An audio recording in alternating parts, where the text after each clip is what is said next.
Iliyopo mbele yenu hapa ni wajumbe kutoka jumuiya na taasisi za Kiislamu Tanzania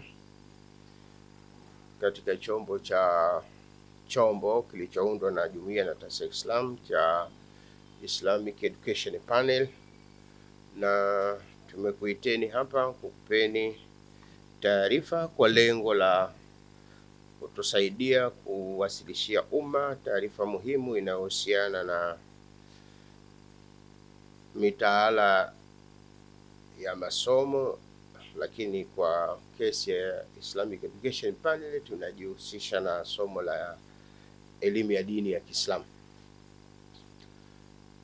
Jina langu ni Sheikh Musa Yusuf Kundecha, ndiye mwenyekiti wa vikao vya jumuiya na taasisi za Kiislamu, na nilionao hapa ni wajumbe katika jumuiya na taasisi za Kiislamu, lakini ni wajumbe katika Islamic Education Panel.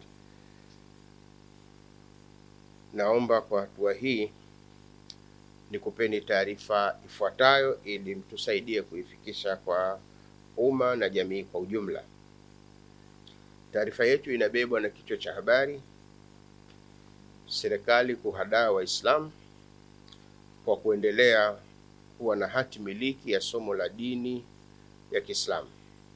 Ndugu wanahabari, Islamic Education Panel ni jopo la wataalamu wa Kiislamu lililoundwa na jumuiya na taasisi za Kiislamu na kurasimishwa mwaka 2007. Jukumu kubwa la jopo hili ni kuandaa mitaala na vifaa vyake, kuratibu na kusimamia ufundishaji wa elimu ya dini ya Kiislamu na lugha ya Kiarabu katika mfumo wa elimu nchini, kuanzia shule ya awali, msingi, sekondari na vyuo vya ualimu. Jopo hili lilitambulishwa rasmi wizarani tarehe 9 mwezi wa 7 mwaka 2007, na kutoka hapo limeendelea kufanya kazi na mfumo rasmi wa elimu yetu katika kusimamia masomo hayo mawili niliyoyaeleza kwa utaratibu mzuri tu mpaka hapa tunafikia leo. Ndugu waandishi wa habari, lengo kuu la mkutano huu ni kutoa mrejesho wa nini kilitokea katika mchakato huu wa mabadiliko ya sera ya elimu na mitaala nchini, hasa katika eneo la somo la elimu ya dini ya Kiislamu, na nini kinachoendelea hadi sasa. Kusudio ni kuwa na uelewa wa pamoja kuhusu hatari ya mchakato unaoendelea, ili kila mmoja kwa nafasi yake ashiriki vema kulinda umoja, mshikamano, amani baina ya Waislamu na serikali na jamii kwa jumla ya Watanzania. Ndugu waandishi wa habari, kama mtakumbuka, katika mkutano wetu na ninyi uliofanyika tarehe 16 mwezi wa 8 mwaka 2023, tulieleza juu ya mrejesho kwa umma kuwa serikali imesitisha mchakato wa kuandaa muhtasari ya elimu ya dini ya Kiislamu na vitabu vya kiada, na kwamba Waislamu wawe na amani na utulivu. Swala hilo limo mikono salama kama zamani ilivyokuwa ikifanywa kwa kushirikiana pamoja na serikali na Waislamu kupitia chombo cha Islamic Education Panel. Miongoni mwa maudhui ya vikao chetu, tulikuja kufanikiwa kupata kikao cha waziri. Miongoni mwa maudhui ya kikao na waziri ilikuwa swala la umiliki wa mitaala ya somo ya dini ya Kiislamu litabaki kwa wenye dini wenyewe kama ilivyokuwa hapo zamani, na serikali itashirikiana na wenye dini katika kuboresha mambo ya kitaaluma. Hili ni moja katika mambo ambayo tulikubaliana na waziri baada ya kukutana naye. Na eneo la pili, swala la dini na imani haviwezi kutenganishwa, kwani imani ndiyo msingi wa mafundisho ya dini. Kama tulivyoeleza huko mwanzoni, kulikuwa kuna msigano kati ya kuyaondoa mambo ya imani katika masomo ya dini, lakini tulikuja kukubaliana kwamba mambo ya imani na dini hayawezi kutenganishwa.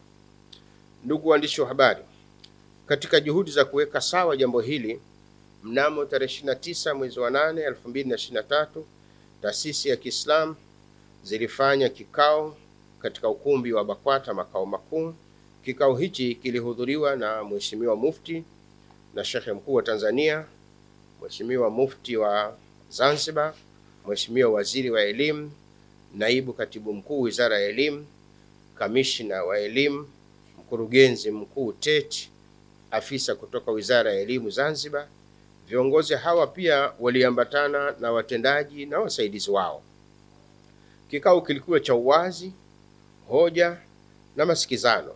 Maoni ya wengi yaliunga mkono kuwa swala la umiliki wa mitaala ya dini lazima liwe chini ya wanadini wenyewe, ili kila mwanadini washughulikie mafundisho ya dini zao.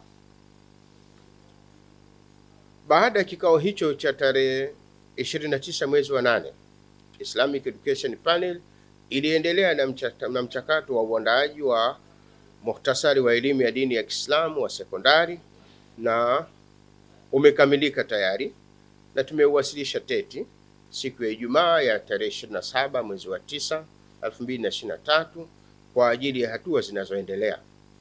Sasa kazi ya kuandaa kitabu cha kidato cha kwanza inaendelea.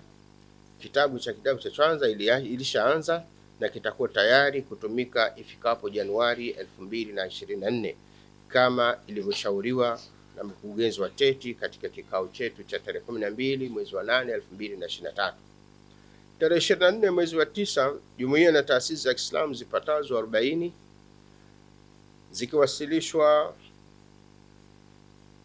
zikiwakilishwa na wajumbe 74 zilikutana kwa lengo la kupata mrejesho wa mambo yanayoendelea kuhusu swala la mitaala la somo ya dini ya elimu ya Kiislamu. Katika mkutano, mjadala mkubwa ulisisitiza swala la kuimarisha Education Panel.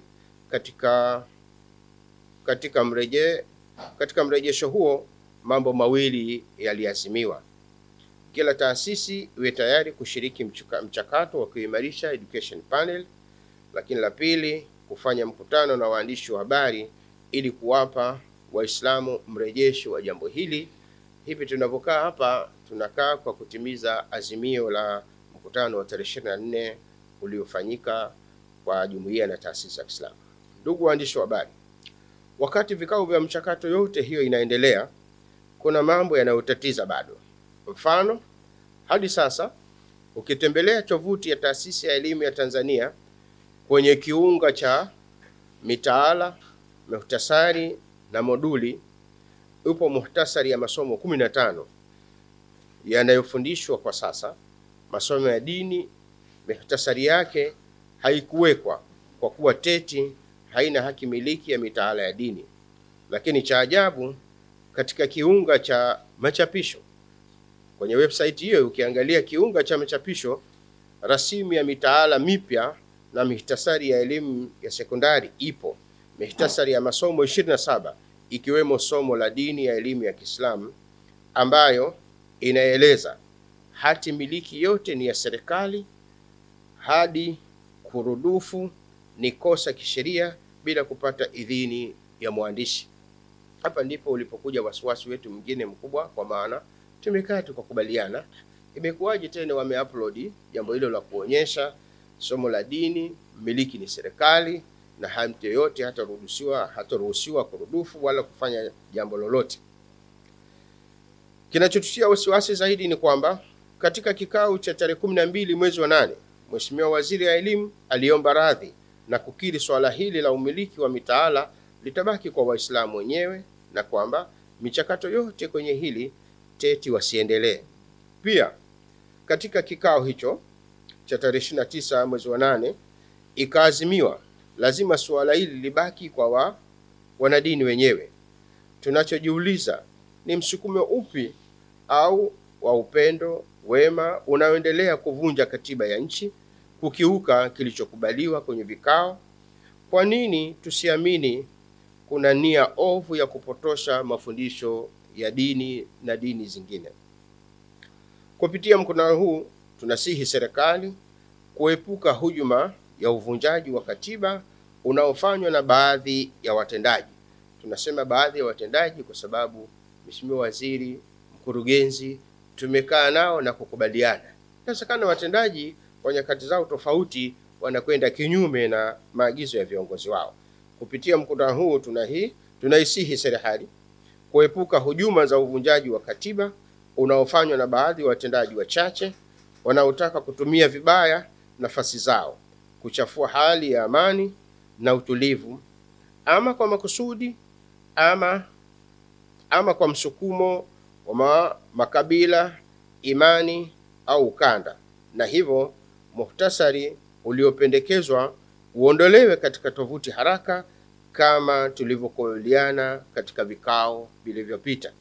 Tunasisitiza hivyo, ule mtaala uliopandishwa unaonesha kwamba mmiliki ni serikali na mwingine yeyote haruhusiwi kufanya jambo hilo, kwa sababu tulikwisha kubaliana na waziri. Tungenasihi mtaala huo na hatua hizo ziondolewe haraka kabla hazijachafua hali ya hewa, kwa sababu zinaonekana kama zinapingana na makubaliano tuliyokwisha kuyafanya. Lengo letu ni kuhakikisha vijana wetu wanaendelea na utaratibu wa elimu vizuri, na lengo letu ni kuisaidia serikali kuhakikisha haikwami katika mabadiliko inayotaka kuyafanya, lakini pia watendaji mmoja mmoja wasije wakavuruga hali hii na kufanya tusifike safari yetu salama kama tulivyokusudia. Katika uchache wa haya, niombe kuwasilisha kutoka kwenu mtusaidie kufikisha jambo hilo, hasa vipengele vitatu nilivyomalizia katika mazungumzo yangu. Napenda nichukue fursa hii kuwashukuru kwa kufika, na niwaombe pia Mwenyezi Mungu Subhanahu wa Ta'ala awajalie kuwapa fursa na nafasi ya kuliwasilisha jambo hili kwa umma kwa namna nzuri inayofaa. Wassalamu alaikum warahmatullahi wabarakatuh.